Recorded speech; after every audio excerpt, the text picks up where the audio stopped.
Percy Jackson episode 3 was just released on Disney Plus, and it had a triumph over, honestly, a bit of a rocky start.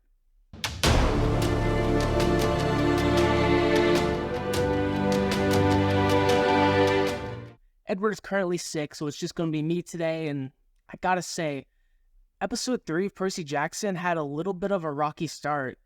It suffered some of the similar issues that episode 1 and 2 faced, just having a little bit slow pacing, but once it picked up, it really did pick up. We'll just start with the things that I liked. The characters. The characters are really great. We've had some fantastic character development between the main trio.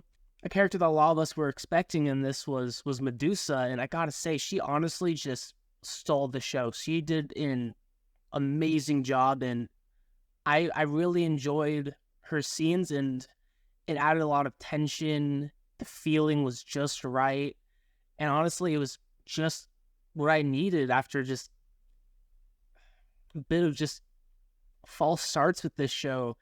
Another great thing that I think they've been doing really well with this is the foreshadowing in this show is fantastic. They're setting up so many things that we're gonna get payoffs for later, and I always like to see that in these shows, because I like being able to try to see what's going on, try to guess what's happening, and Percy Jackson is absolutely no different.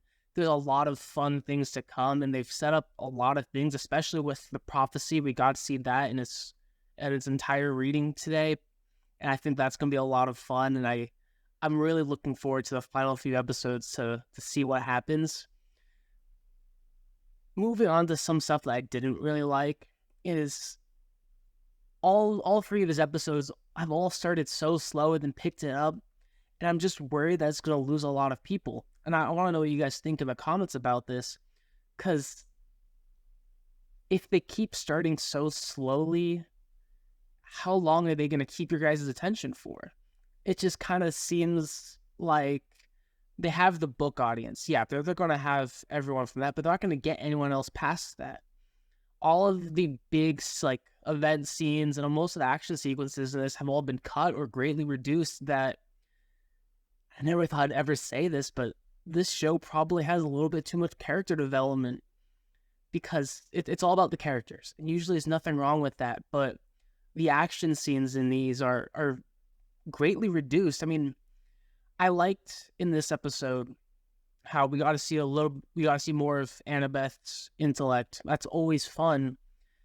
But I really liked what they did in the book, where we got these action sequences. We don't just have these 5-second bouts that just end so quickly. We kind of just blink and it's over. So that's a bit odd, and I really hope they don't stick with that throughout the entire show, or else it's going to lose me, just because I want to see these action sequences. Greek mythology has some great creatures, and there can be some really great action with this, but they're not going into it. It's just kind of a blink and you miss it, and it's just back to the characters, which is fine. I love these characters. They're fantastic. I think, honestly, Annabeth Chase may have been one of my first book crushes. I totally gonna admit that. It's like they have some great characters in these series, and there's a lot more coming up that also have amazing characters. But we need more than just character development. And so I'm really hoping to see some more action in the upcoming episodes.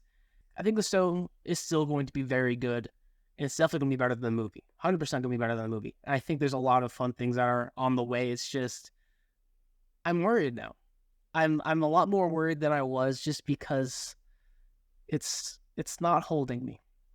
It has these great moments, but they also need to keep these moments great and keep the pacing through it, instead of just going flat. Like, yeah, of course it's going to have the rise and fall, but it's more just at the start of the episode, just a steady decline before going up and having a sharp decline, just because it's how fast it's resolved. I do like how they are doing some more world building. I'm also a little worried it's going to be very episodic in nature, just because we're going to have these more just contained episodes. Yeah, they're going to matter to previous episodes, but this episode's very contained. Yeah, he's going on the quest. We got the prophecy, got the main arc, but this episode doesn't really set up anything for the next episode. I don't think I think that's going to be an issue with the show because I don't think that's something they're going to be able to fix. So I'm worried about that. And that really also just goes in with the pacing just because it's a slow start because they have to introduce everything because they didn't do it last episode. We need those moments to connect it all, and it's kind of lacking. So I do hope that improves. Overall, I do think it's going to get better. I'm really hope it gets better, but I don't know. It's going to be interesting to watch. Let us know what you guys think in the comments about Percy Jackson episode 3.